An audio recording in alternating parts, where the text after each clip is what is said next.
Hey, hey, hey. Happy Thursday. Come on in, pull up a chair. The Gaming Gang Dispatch is in the air.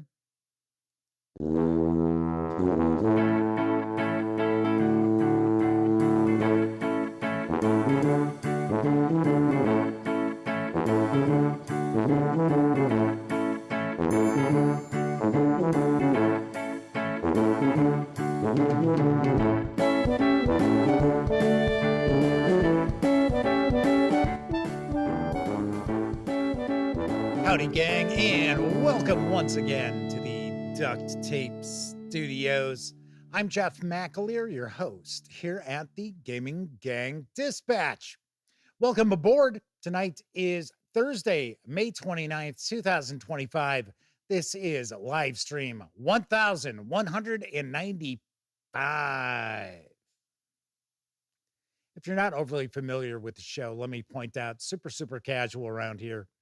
Just hang out talking about the latest in tabletop gaming news, and then I will sometimes pontificate about our hobby. Maybe I'll do an unboxing of a board game, or more than likely, we will take a first look at a role-playing game release, which is what we'll be doing tonight. And then every once in a while, we just hang out and engage with chat. Well, how about that? So tonight, we're going to dive on in and take a look at the upcoming Call of Cthulhu, the Sutra of Pale Leaves, Twin Suns Rising, from the Sons of the Singularity and Chaosium Inc. This is arriving in stores on June 8th, and this is actually under a review embargo. We're lucky enough to be able to take a peek at it tonight. I ran this by my contact at Chaosium Inc, and they said it was a-okay for us to take a peek, but I can't share my review, which is okay because I just took the shrink wrap off of that so I could actually get a photo of the cover, because can't find an image big enough for our thumbnail on tonight's live stream. So, and it looked awful trying to shoot it through the shrink wrap. Like I said, super casual around here. We're certainly not engaged in anything like rocket surgery by any stretch of the imagination. Now, of course, when you're not watching videos on the Gaming Gang channel, be sure to visit thegaminggang.com for all the latest in tabletop gaming news, reviews, and a whole lot more you will not find here on YouTube. You know the drill. Get your geek on at thegaminggang.com. If you like the Gaming Gang and you'd like to support the outlet, we do have a Patreon. You'll find a link to it down in the show notes. And of course, be sure to hang with the gang over on Discord. There is an invite link to our Discord server also in the show notes. Now, of course, because this is a live stream, there is chat available. Now, you must be a subscriber to the channel and be a subscriber for at least 10 whole minutes before you can take part in chat.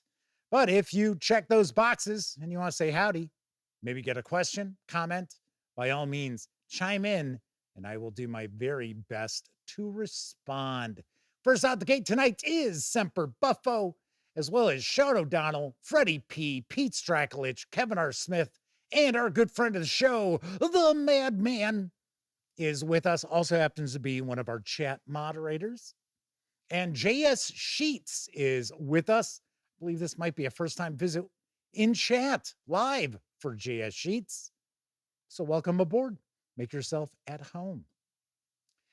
All righty then. We got a lot cooking on tonight's show. So let's dive right on into the news. But first, you know what? I wouldn't be surprised if the lovely and talented Miss Sarah D also happens to be lurking in the shadows. Another of our chat moderators. She of the glittery banhammer, as I tend to say. Anyway, so hello, Sarah D, if you happen to be hanging around. Actually, the Madman's saying to say hello to Sarah if she's lurking. And she is, so she's saying howdy. All right, so let's jump on into the news because the cyberpunk role-playing game Neon City Outlaws is up for crowdfunding, and I've got the scoop from Scratchpad Publishing. Neon City Outlaws is a tabletop role-playing game for 3 to 6 players, set in a sprawling cyberpunk city that you design during play. In this game, the players take on the roles of criminals on the outside of the law, collectively known as the right kind of people to those who run in outlaw circles. These criminals come together to form a crew and take on a job, a criminal enterprise brokered to them by a third party that targets the nigh immortal executives and their oppressive corporations. More than that, these characters are poised to strike back at the corporations and corrupt government in a way that everyday law-abiding citizens can't. When dissidents are branded as criminals and speaking out against the corporate oligarchy is labeled as a crime, those who try to fight the corrupt system become members of the right kind of people. The only question is, once you're on the outside of the law, will you keep fighting tyranny or just do what it takes to survive as an outlaw? Yes, I'm looking at you, Waylon Jennings. Neon City Outlaws builds off of the game structure of Dusk City Outlaws, integrating the setting creation tech from spectaculars to create a cyberpunk role-playing game where you don't just change the world, you define it. The Neon City Outlaws core game consists of 2 intertwined books, the 240-page hardcover core rulebook and the 96-page perfect bound setting book. The rules for making characters, playing the game, and playing as the administrator, the game master in this case, are included in the full-color hardcover rulebook, along with several scenarios intended to get the game to the table quickly. The rules for making your own setting and dozens of entries that guide you through the process of fleshing out your city are found in the game's setting book, a paired companion book that ties directly into the game's rules and scenarios. Now, there is a Kickstarter video. It's just under 3 minutes in length, so let's give it a peek. Neon City Outlaws is the next tabletop role-playing game from Rodney Thompson and Scratchpad Publishing. Take on the role of a crew of thieves tasked with pulling off a heist in a cyberpunk dystopia of your own creation. Using the included setting book, your fellow players will make choices about core elements as the scenario calls for them, fleshing out important locations, factions, and characters in a matter of minutes. Each entry guides you through the process with a series of targeted questions, leaving room for improvisation and creativity by providing a place to record additional truths about that element. Will your city be based on a modern metropolis or something brand new? Will it be oppressively brutalist or shiny and clean on top, but dirty and dangerous down below? You decide as you play. This is a world where the mind can be digitized, backed up, downloaded, loaded into an entirely different body. Using the included shell overlay sheets, you can create new bodies on the fly during gameplay, covering up part of your character sheet with a new body's statistics, then resuming play immediately. Bodies can be augmented with cybernetics, genetic engineering, psionic awakening, or even sentient artificial intelligences. Your character's mind can be plugged into the global virtual reality network, manifesting as an avatar in the digital realm. Simply overlay an avatar sheet on top of your character sheet, and you're ready to explore the virtual world. Fighting against the corporate oligarchy isn't all heists and con games.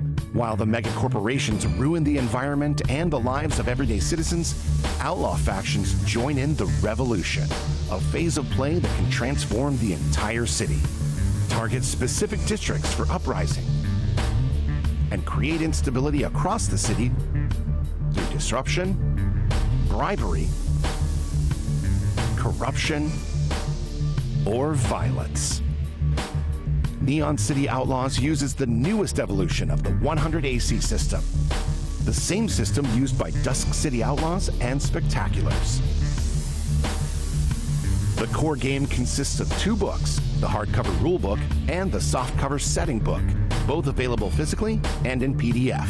Also available is the 4-panel administrator screen and a deluxe edition of the game that includes both rulebooks, the administrator screen, a slipcase that holds all three, a set of advantage and challenge dice, and PDFs of all items. Neon City Outlaws.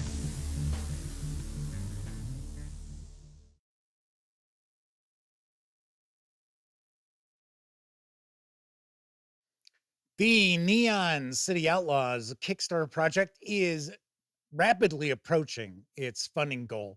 You can reserve a copy of the deluxe set, which is a slipcase, which includes the 2 volumes, as well as extras, for a $90 pledge, or you can score just the core book alone as a PDF for a $15 pledge through June 12th. Expected delivery is going to be June of next year. And strangely, for some odd reason, I couldn't find the setting book in PDF. So you get the slipcase set with the extras and stretch goals and stuff like that for a $90 pledge. But it just showed the core book in PDF, not the core book and the setting book. So maybe I missed something, but I swear I looked pretty close. Let's see. We've got Chris Lundgren popping on into chat. I heard that Chris's mom has been under the weather again, so hopefully she's doing better ASAP. And I see Chris is also joined by his cockatiel buddy. And we also have PK Striker 2054. I believe might be a first-time visit in chat live. And it looks like PK's actually got an avatar from like Shadowrun, which would be interesting because our next news piece is about Shadowrun, because there is a new plot source book which has arrived from Catalyst Game Labs for Shadowrun. And here's the latest on margin calls. Cinders of War. Sixth world business goes way beyond buy low, sell high. In the wake of a recent shadow war, the corporate landscape has been forever altered. There were winners, losers, and people who felt lucky just to break even. Giants fell. Others rose from the ashes like a phoenix, while still others remained in the shadows, because this game is never over. The rules simply shift. The corporate landscape always holds opportunities for those with the guts to seize them. But opportunity always comes with risk, because sometimes the market is a boom, other times it's a bust. And if at the end of the day, when the margins are called and it's time to square it up, there better be enough assets to cover, or it's game over. Game over, man. Game over. Margin Calls is a plot source book for use with Shadowrun Sixth World. The 178-page hardcover with PDF carries an MSRP of $49.99. If you want to just grab the PDF alone, you can do so over at Drive-Thru RPG for $19.99. Very nice. Very nice. Every once in a while, I throw Shadowrun a bone, even though I know a lot of people really don't care for the 6th edition mechanically. I always thought Shadowrun had just a cool premise. And I had the original edition, the first edition from FASA when it came out. And I'll be the first to point out, I don't think it was all that easy to run then either. Yeah, I think it was still kind of wonky mechanically, but it just had such a cool background, kind of a cyberpunk fantasy magic and crazy stuff. DB is with us, as is W Forge, popping on into chat. Good to see you both once again. All right, let's talk about a really cool money-saving deal, because right now you can score some big savings on Kevin Crawford's Sine Nomine role-playing games over at Bundle of Holding, and I've got the deets on the deal. Adventurer. Bundle of Holding has resurrected their 2023 Sine Nomine Core Books bundle featuring the complete deluxe editions of Worlds Without Number and Stars Without Number, along with Wolves of God, Silent Legions, and other standalone tabletop role-playing game rulebooks by acclaimed designer Kevin Crawford of Sine Nomine Publishing. From many past offers, they've assembled 7 complete standalone rulebooks with a huge array of system-independent sandbox gaming tools. Easily generate kingdoms and AIs, planets and pantheons, cults and factions, monsters and mechs, dungeons and starships, and tons more. These tools make creation easier for even the most experienced GM, and they make a great gift for a role player new to Sine Nomine games. For just $12.95, you'll get all 3 titles in this revived offers starter collection, which has a retail value of $50, as DRM-free PDFs, including the complete Stars Without Number Revised Edition Deluxe, the post-apocalypse Stars Without Number spin-off Other Dusts, plus the free supplements Grandfather's Reign, Cult of the Still Lady, and Cult of the Wraith, and the African Fantasy Spears of the Dawn. As a convenience, you'll also get the free version of Kevin's cyberpunk game, Cities Without Number. So the reality is there's 8 core books. I know they said 7, but that free core book makes it 8. If you pay more than the current threshold price of $25.80, which was earlier today, it may have gone up a couple of pennies, you'll level up and also get this Revival's entire bonus collection with 4 more titles worth an additional $75, including the complete Worlds Without Number Deluxe Edition, Wolves of God, Adventures in Dark Ages England, the one-on-one fantasy role-playing game toolkit Scarlet Heroes, and the horror RPG Silent Legions. These savings run through June 18th. And of course, if you do not have Stars Without Number or Worlds Without Number, this is going to be a fantastic opportunity. Chris Leonard is pointing out, please put this in the links. Chris, we have news pieces over at the website that gives you the links. So Chris commented on a post where it was from that World War II role-playing game that we talked about last week. And it was a news piece for the new core book, which is the news piece. And I guess Chris was looking for the free PDF, which that link should be in the show notes of that episode. Because the free PDF was not the news. It was just something somebody had brought up.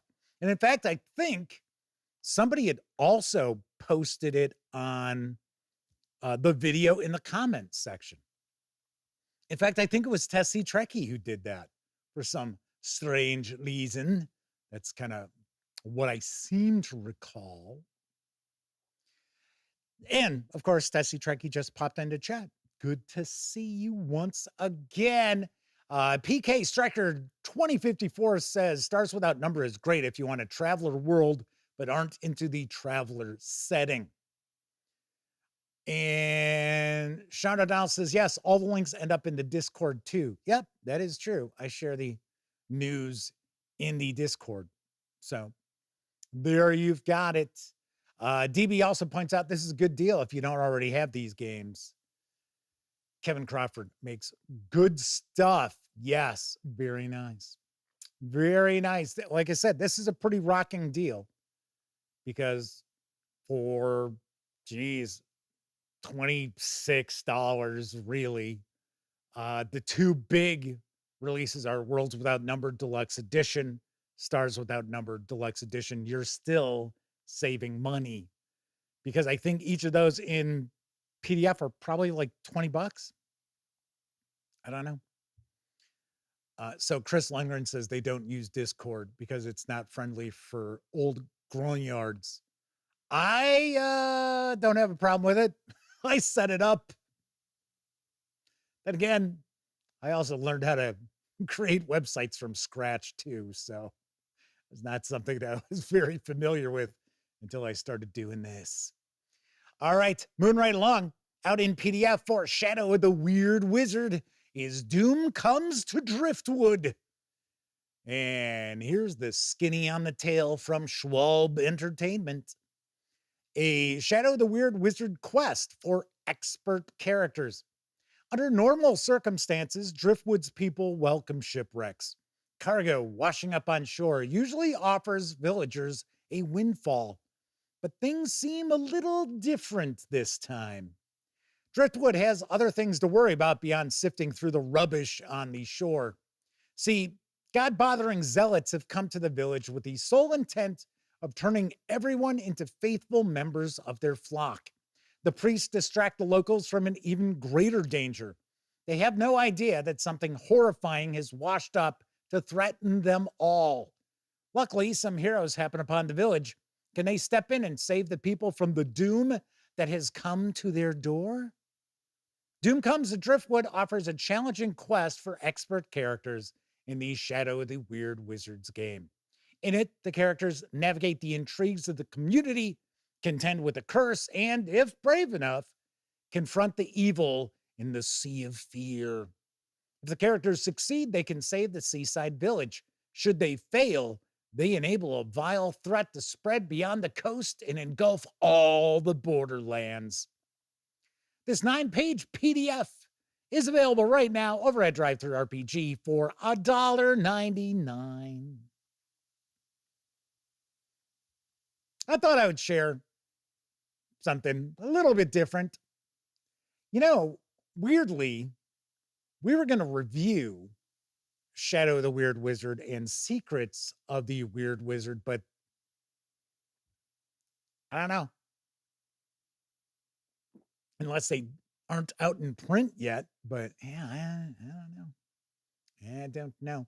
So there's some discussion of Wolves of God.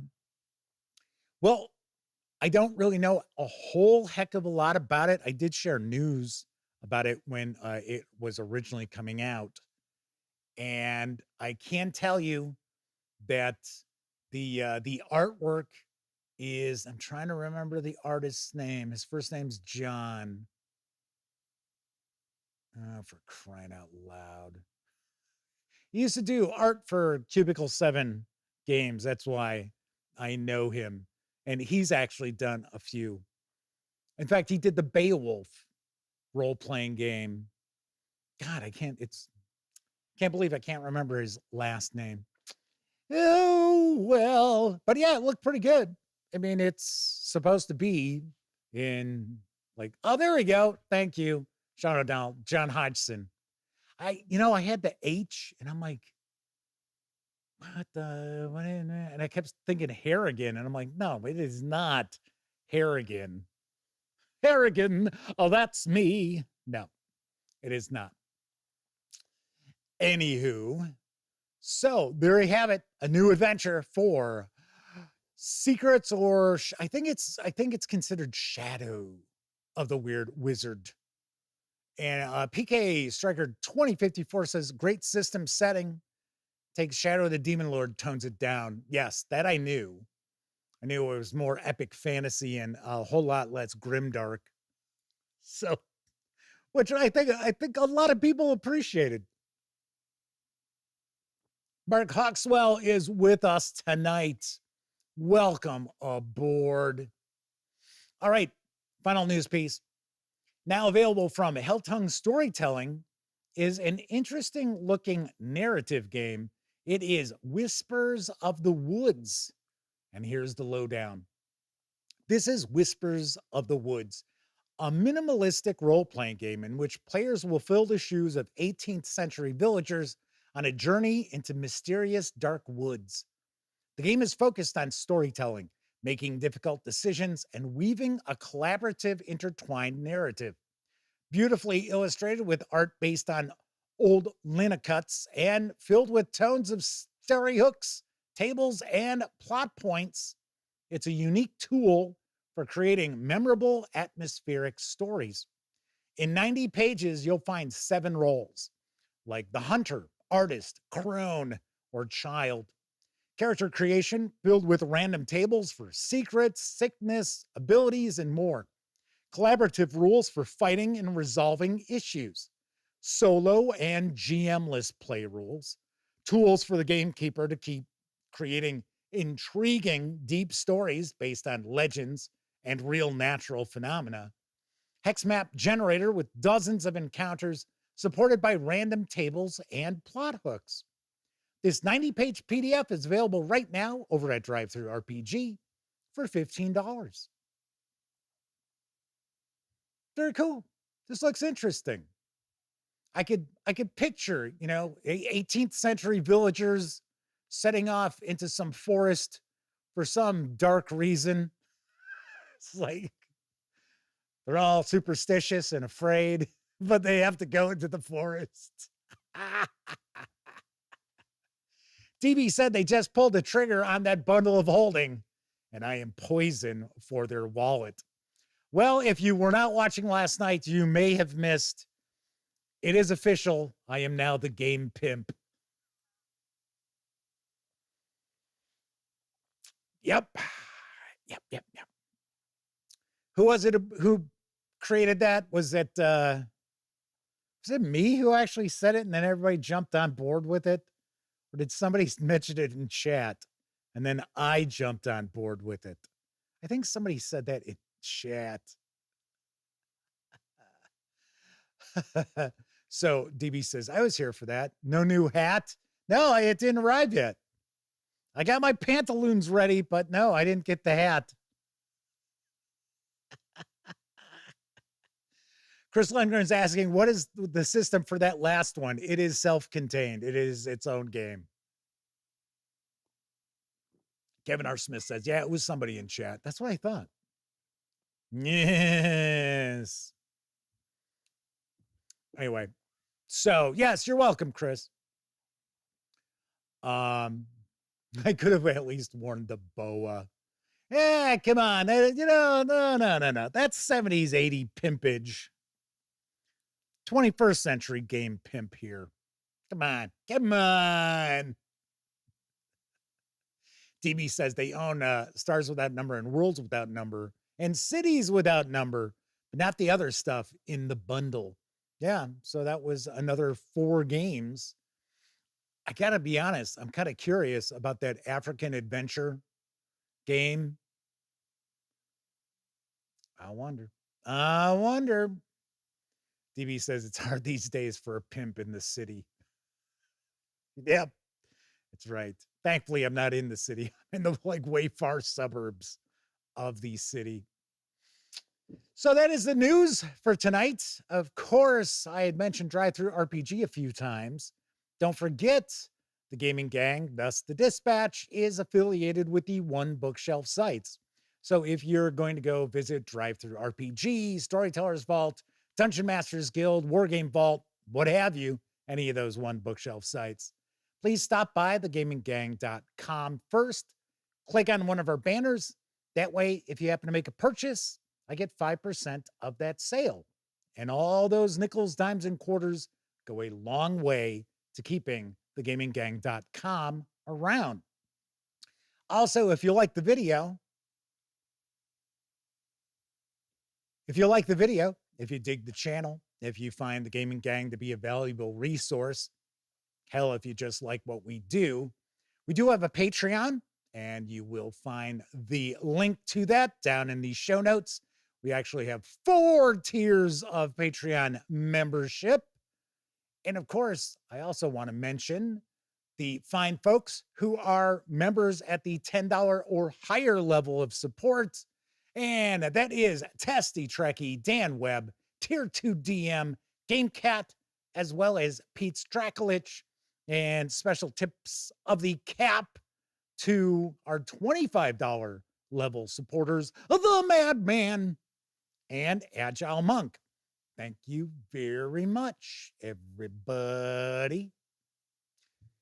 All righty then. So let me take a quick peek here. We're going to be diving on in and taking a look at Call of Cthulhu, the Sutra of Pale Leaves, Twin Suns Rising, in just a bit. But I do have a few things I want to talk about first. I wanted to point out, I just saw a post on Facebook from Troll Lord Games. This was probably about 2.5 hours ago. It posted, maybe 3. I guess they purchased 5 acres of land and they are going to build a facility to print their books here. Well, I believe their books are already printed here in the United States, but they are going to print their own books. So a company who actually put their money where their mouth is. So I thought that was kind of cool. They had mentioned, I think it was Stephen Chenault who had posted that. He said they're going to be publishing their own books and other surprises. So I don't know. I don't know. I wonder what that's going to be. Chris Leonard says they bought the Call of Cthulhu starter set. Cool. Very cool. You'll enjoy it. Your players shall enjoy it too. And I should also mention that it's probably important that you play that solitaire adventure and then let your players take a run at that. Not all together, just let them pass it from one person to the other person, or share the PDF if you want to try to keep that book in one piece, because it is relatively flimsy paper. So there we have it. Other surprises like printing cards for Patrick Bateman.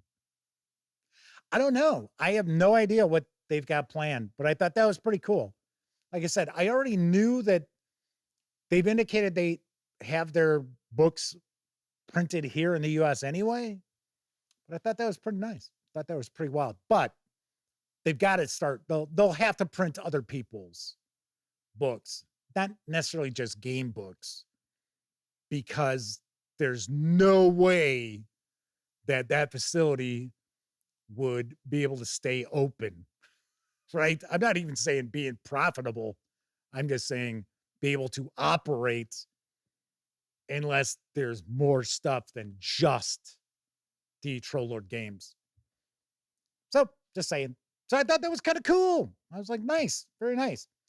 Also, on the 1st of June, I am going to roll out probably the biggest game sale I have ever had.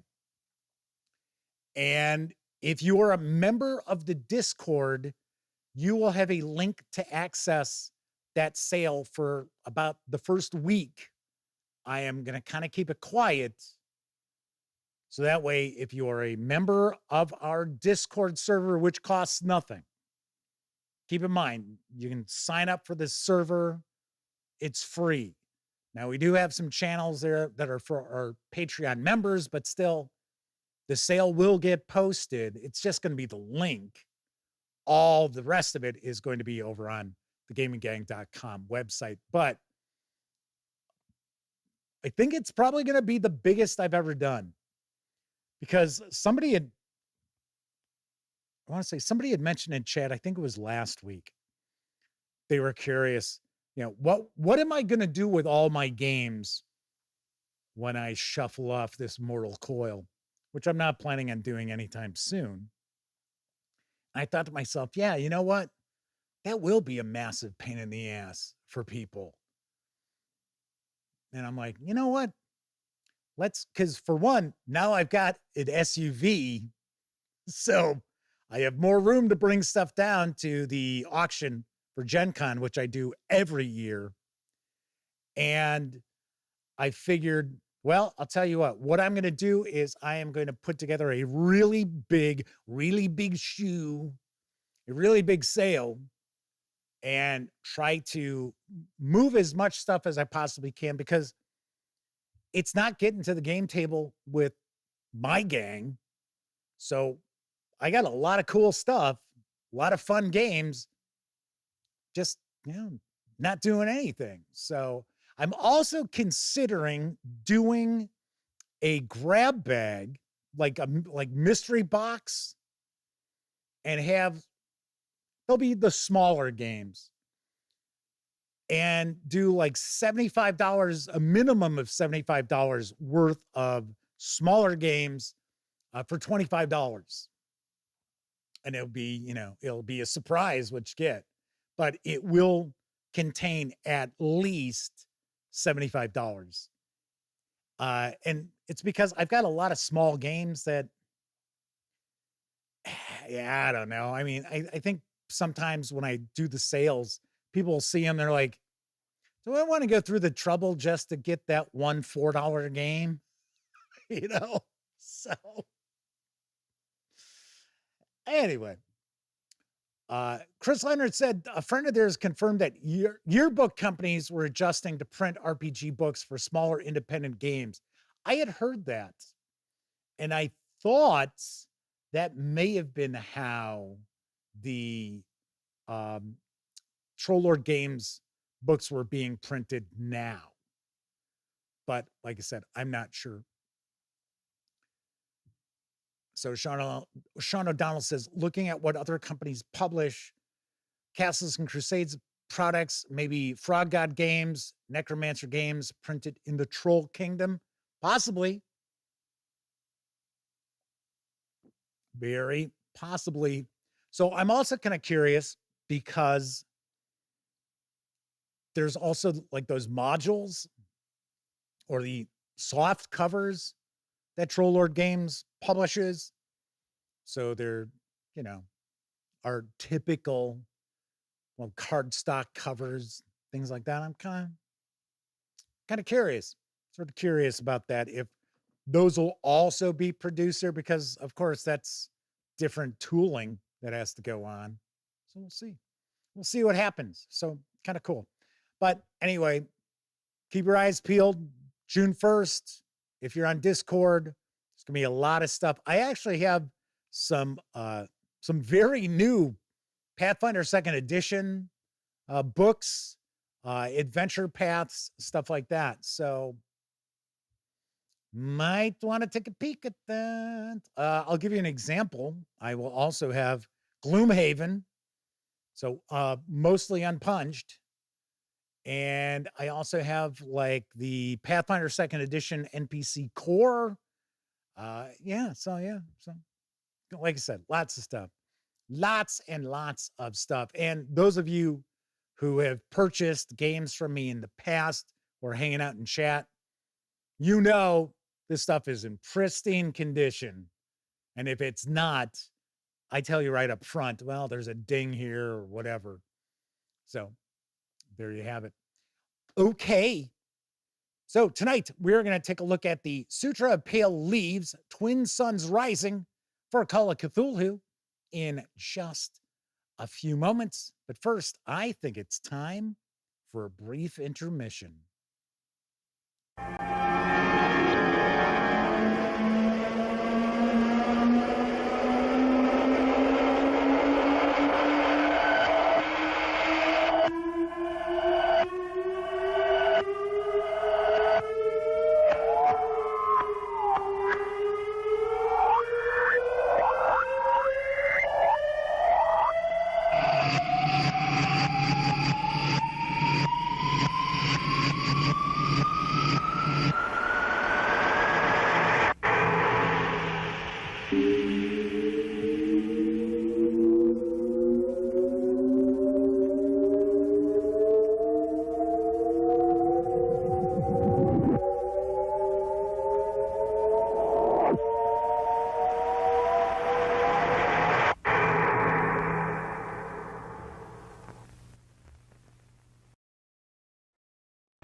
These detectives have been assigned to the case. Their job, round up the suspects. And that's what you try to do when you play Mattel's new lie detector game. The exciting new game of scientific crime detection. It could be any one of 24 suspects. Question each one. Is he telling the truth? The lie detector says no. Now check the racketeer. Well, I think it was a guy with a big jaw. Now you have one clue. Next, try the school teacher. I saw him. I'm sure he had a mustache. True again. Now you know the criminal had a big jaw and a mustache. By eliminating the other suspects, you're ready to make an arrest. And there he is, the playboy. With skill and the lie detector, you become chief of detectives. Mattel's lie detector game is real fun. Get it wherever toys are sold. Remember, you can tell it's Mattel. It's swell. Hoppy will be back pronto, folks, but right now, here's another yarn for you. Three Bears Milk Bar one stormy night. The boys are drinking milk with all their might and eating the cereal they like the most. Sugar Crisp that's made by both. When all of a sudden came a terrible din. It's Bart McFinn, a rough-tough guy from Cherokee. That's me. I'm a-looking for fearless Frank McCall. We're shooting it out for once and for all. We'll shoot all right, and I won't miss. But by the time I'm gonna finish this, as a cereal steady old man, what a treat! Just pour on the milk and you're ready to eat. It's great, says old Prospector Fitch. When you dig into this, you're striking it rich. For snacks, it's so handy, says Checker Champ Fred. For Sugar Crisp keeps you a jump ahead. I eat it like candy, says Pie and a Pete. I play with one hand, with t'other I eat. But back to the feud and twixt Frank and McFinn. Frank's eating is done, let the shooting begin. They're reaching, oh glory, the bullets will fly. What's this? Why, it looks like you see eye to eye. A man who eats Sugar Crisp can't be so bad. When a guy eats this stuff, he can't stay mad. Both Sugar Crisp made them the greatest of friends. And that's how it is that a story now ends. As a cereal, it's dandy. For snacks, it's so handy. Or eat it like candy. Look for the package with the 3 bears on it and get Sugar Crisp, one of the newest members of the Post family of cereals. 1 truckload Wilkins regular coffee? Check. What was that? Wilkins instant coffee? Check.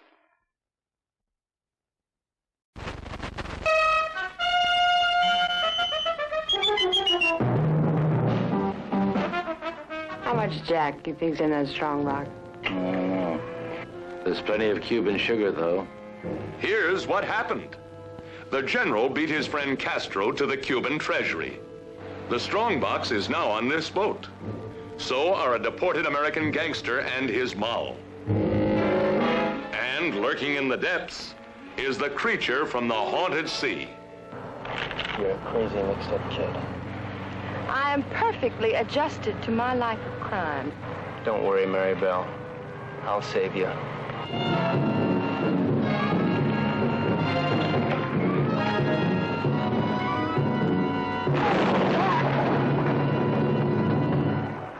It's all right. Be calm, everybody. The boat's insured.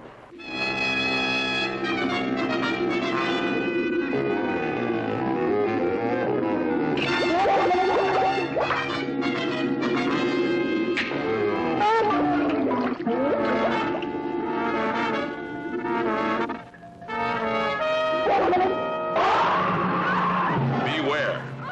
The creature from the haunted sea.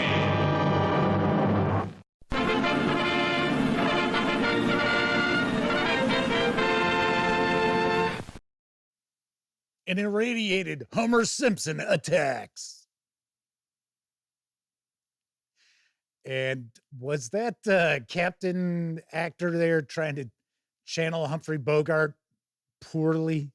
It's like, man, you're just a mixed up girl who looks like you're in your mid-40s. It's one thing that always cracks me up about 50s movies, especially like, you know, like the Teen Monster or whatever. A lot of the stuff that you would see on MST3K. They're supposed to be teenagers and they're like actors and actresses in their 30s. It's like, really? Really?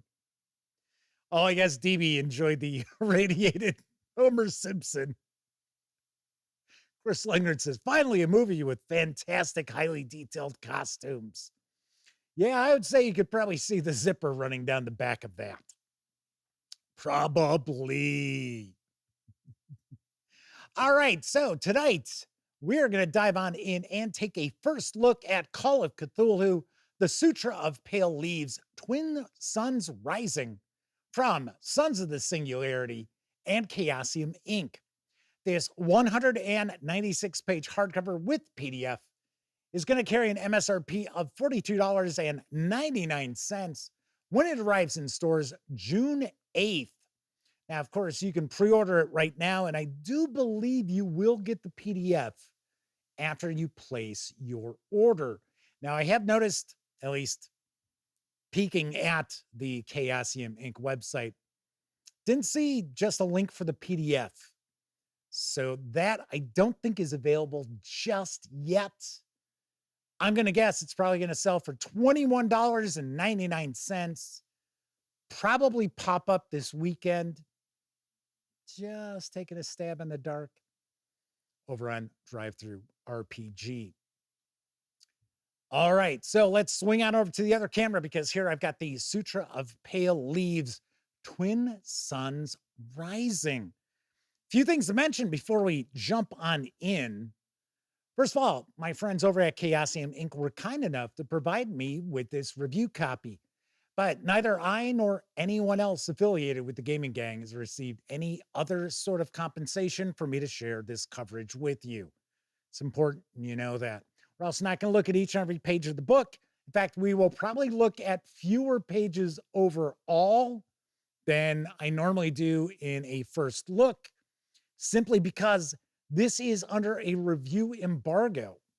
That's why I was kind of surprised I saw Dungeons and Dyslexia released a review of this today.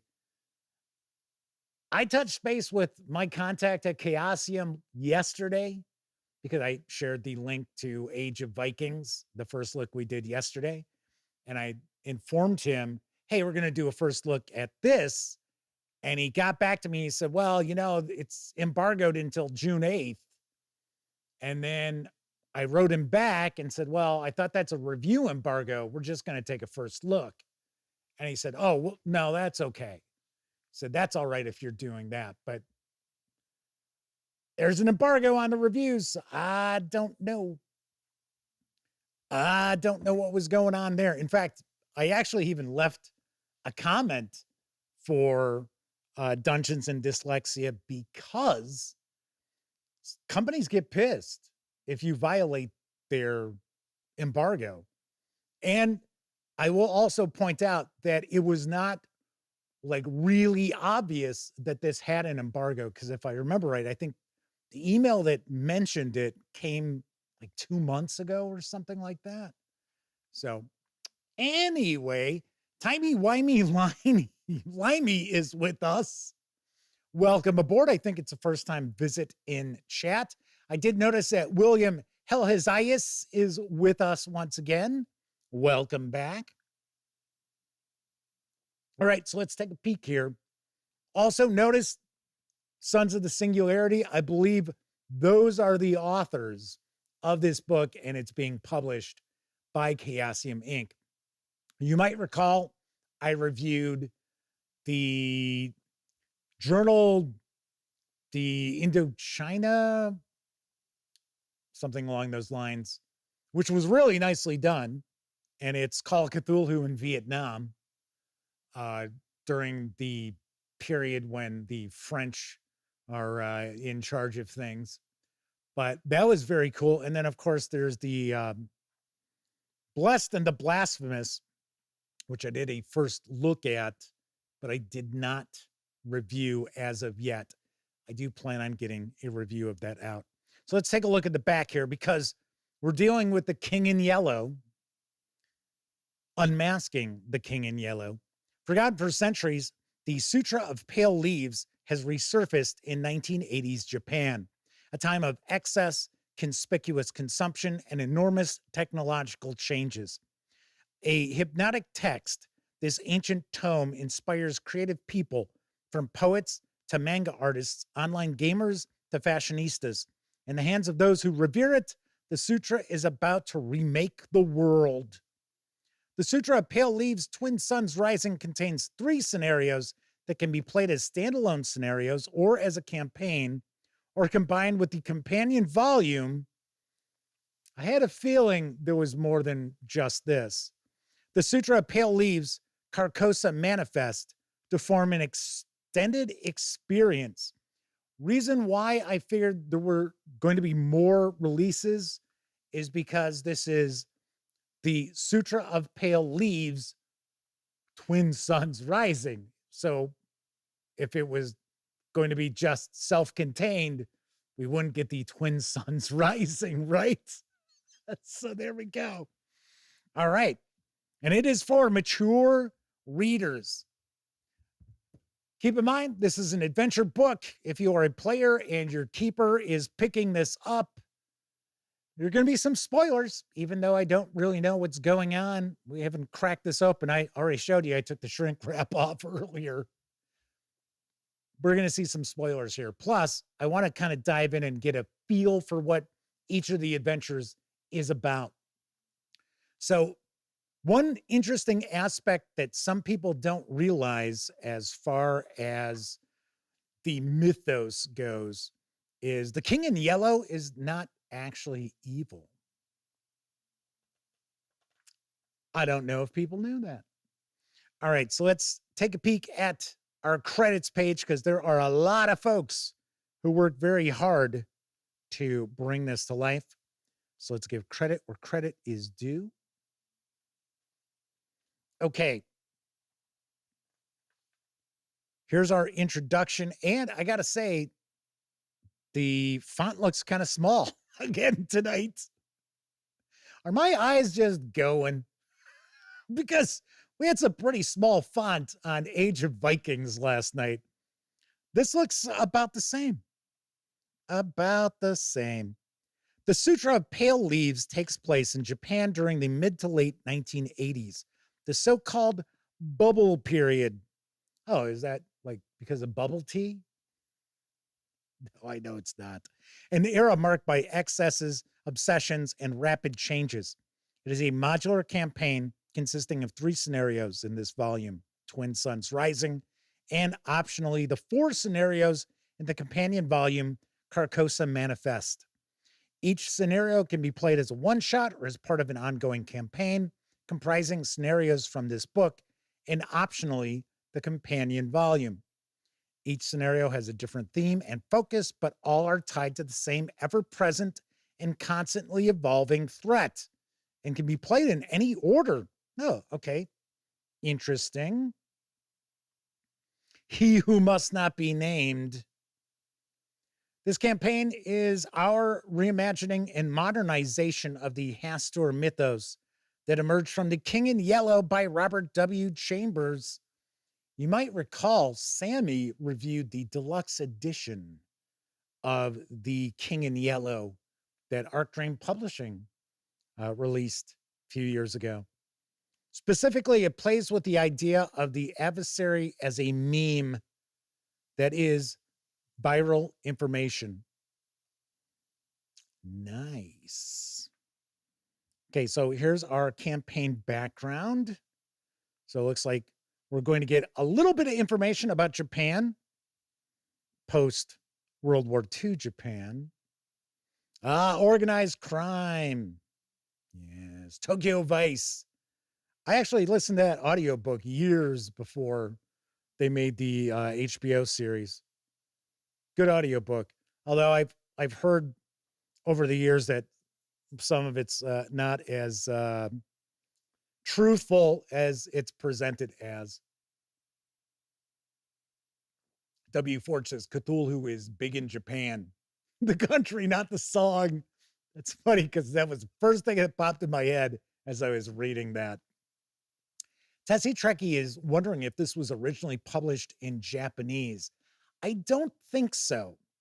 Sons of the Singularity, I think, release just English language content. I could be absolutely wrong. So W. Forge says, I think Chaosium uses small fonts to cram as much information to a desired page count.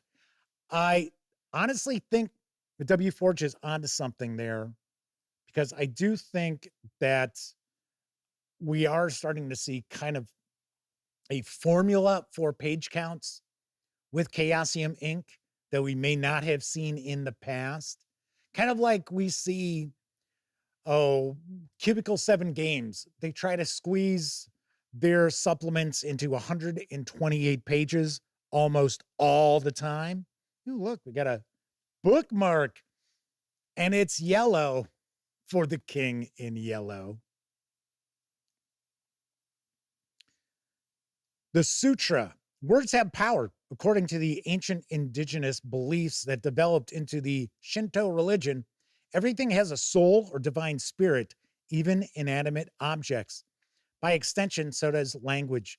Since ancient times, there has been a cultural belief in Japan called Korodama, literally the spirit of words, a belief that mystical powers dwell in words and names, and expressing them can influence the environment, body, mind, and soul. In short, Korodama refers to the belief that words themselves have the power to alter reality.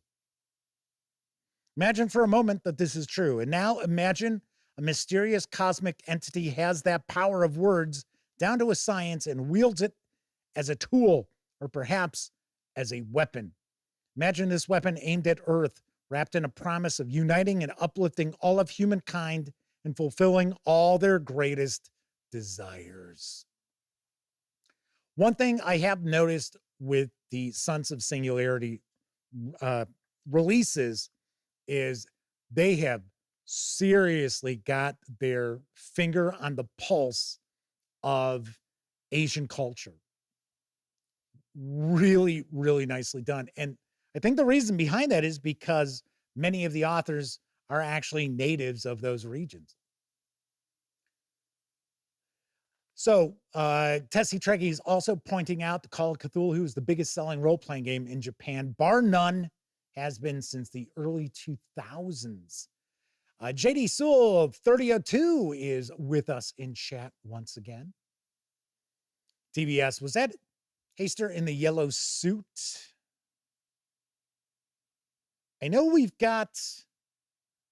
going to see an image of the king in yellow because I used it for the thumbnail today to, let you know what was on tonight's show. Actually, I'm trying to see, have I passed by the start of the first adventure? I don't think I have. No, we're still in chapter 1. Okay. Page 51 is where we'll actually get into our first adventure. So we have the prince.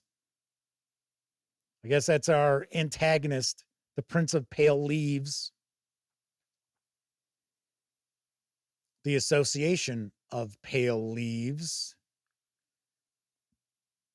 I believe that is a cult. Some key NPCs.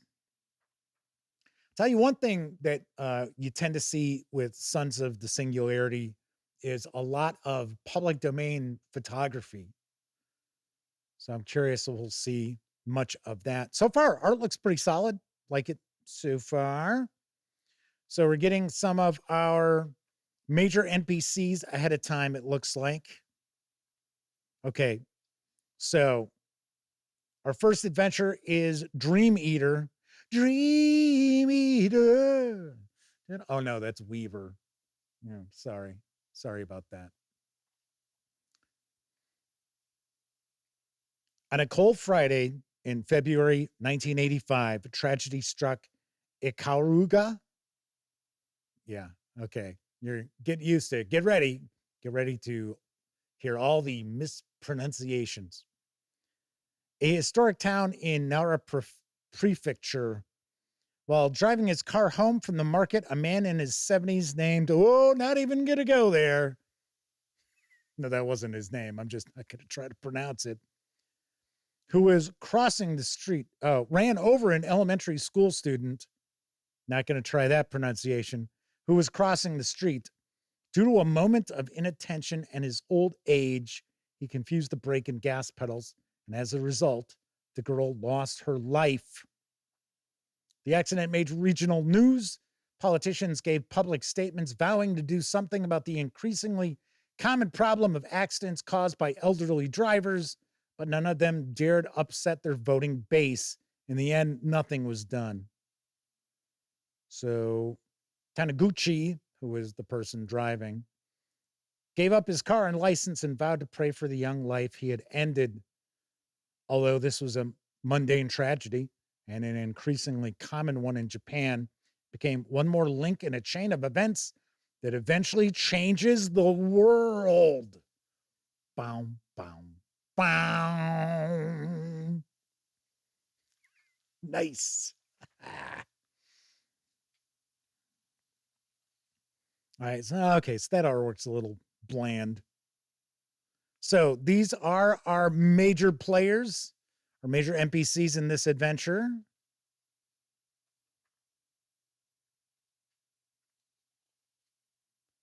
I wonder if I kind of get the feeling that maybe this little girl returns to life.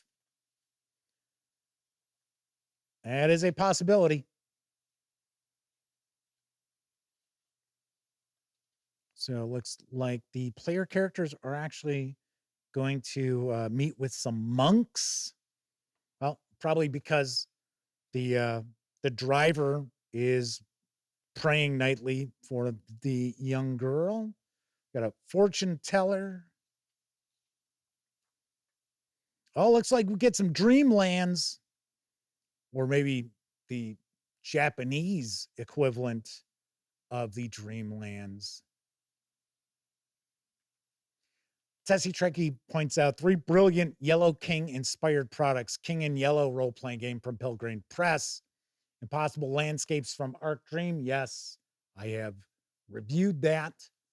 And Pan His Majesty in Yellow. So King in Yellow RPG, I have not had an opportunity to take a peek at. And got to be honest, I am not familiar with Pan His Majesty in Yellow. Okay, so there we are. We're in the dream world. Although it says Dream World, not Dreamlands. Curious. All right. Then we got fanfic. The APL has been gaining influence in Japan. I think that was I think it said it was Association of the Pale Leaves. Since their inception in the early 1980s, they have lured the lonely and vulnerable into their cult. Progress was slow at first, but like their unspeakable patron deity, they are constantly shifting, adapting, and growing. The first major breakthrough was finding individuals with the rare talent to make copies of the complex Sutra of Pale Leaves by hand. And I'm trying to avoid major spoilers here as I'm taking a peek here. There you go. That is the artwork I used for a thumbnail for the social media post for tonight's show. Thought that was kind of cool. Oh, we got a red herring in here in this adventure. The Alabaster Archfiend. So we've got some lore sheets. I would wonder how much knowledge of Japanese culture the players will need to feel like these adventures are coming to life at the game table. I'm kind of curious.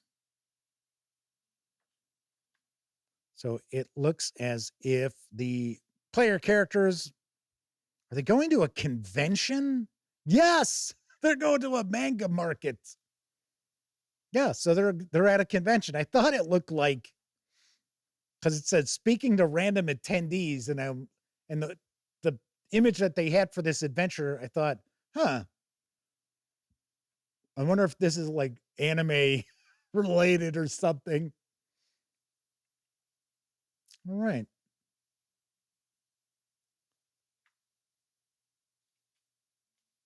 The corpse in the park. Dun, dun, dun. King of Corruption.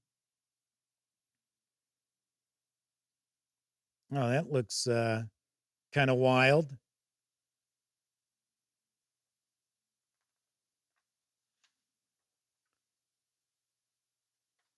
I will say these adventures are pretty lengthy. And especially this second one, fanfic. There's quite a lot going on here. So it isn't as if we're looking at some adventures that are going to be one and done, one session and you're finished up.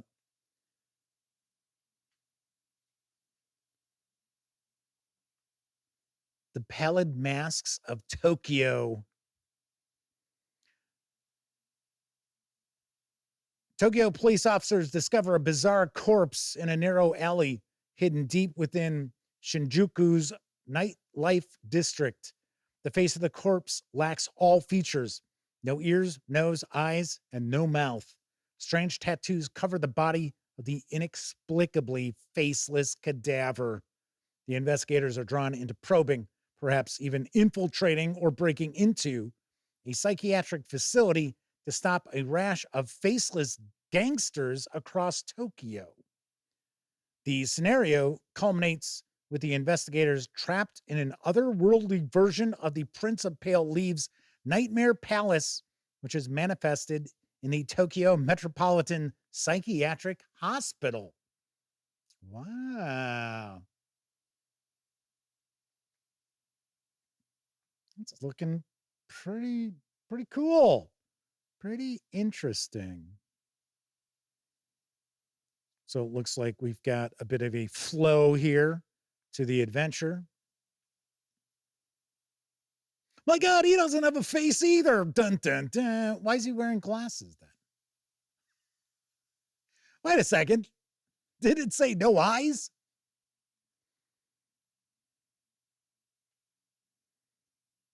Xanadu. Oh, it's a club. I was like, wait a second. The player character is going to go to Xanadu? Age of Adventure is with us in chat. I think they popped in a little while ago. Says, this is very different to any Call of Cthulhu product I've seen, especially the art. Very Gen Z. Well, once again, it's important to keep in mind, I do believe that the vast majority of this, if not maybe the entirety of this, is written by the folks from Sons of the Singularity and is being published by Chaosium Inc. You know what? I promise I will get the review of The Blessed and the Blasphemous. I think it's got the, hang on. Yep, that's what I thought.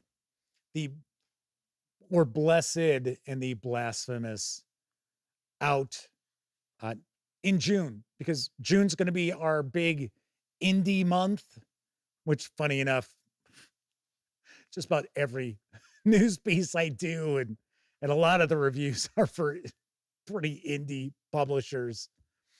But I promise I will get a review out of that next month. I am going to get a review out for the Sutra of the Pale Leaves Twin Suns Rising on June 8th, because that's when the embargo is lifted.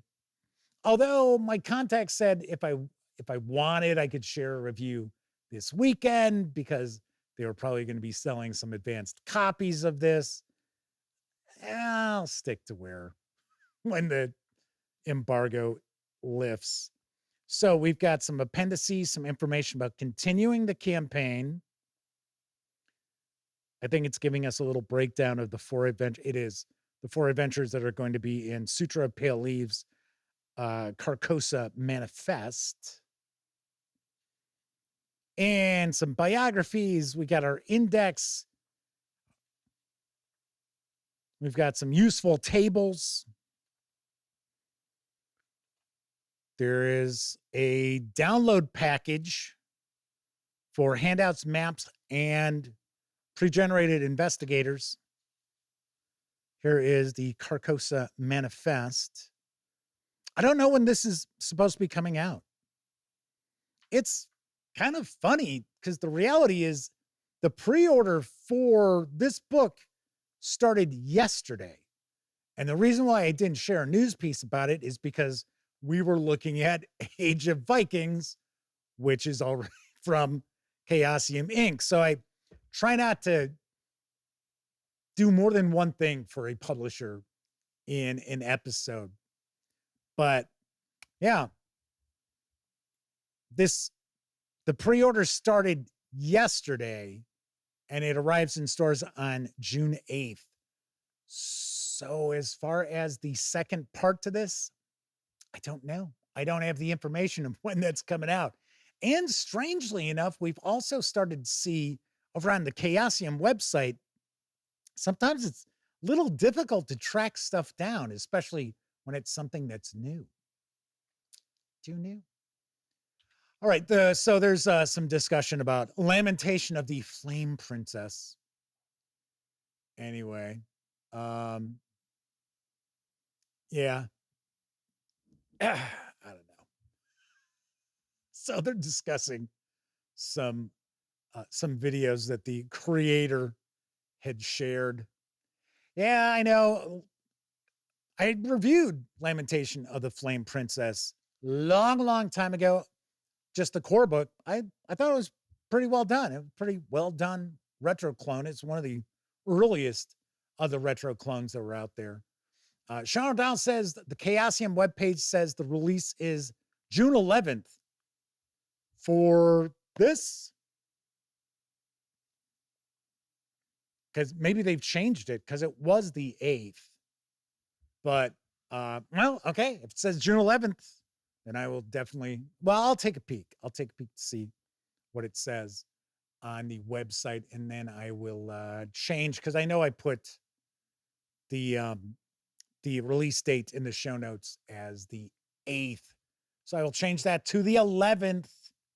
Once again, as I mentioned, I think if you pre-order it now at Chaosium Inc. or chaosium.com, you will get the PDF pretty quickly, within, minutes or so.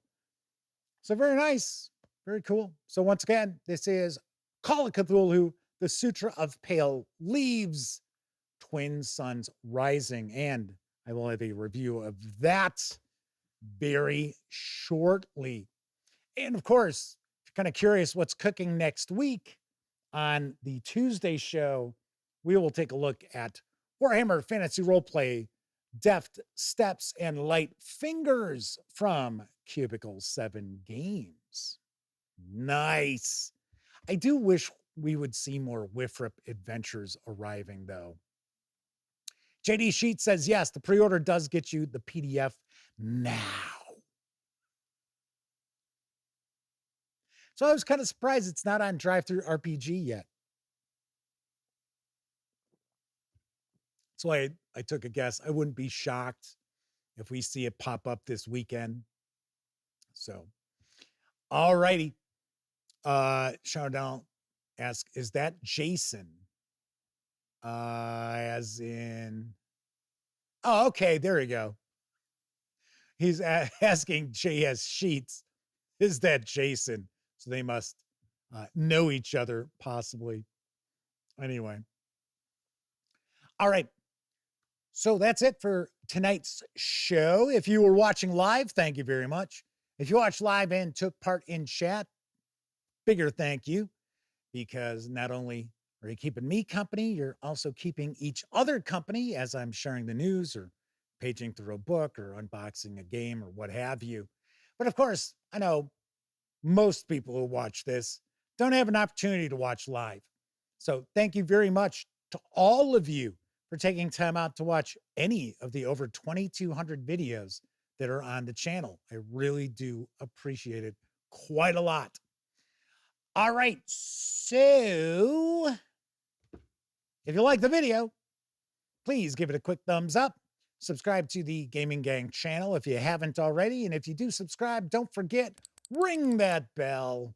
It'll not only let you know when the Dispatch streams live, Tuesday, Wednesday, and Thursday evenings at 7 p.m. Central right here on YouTube.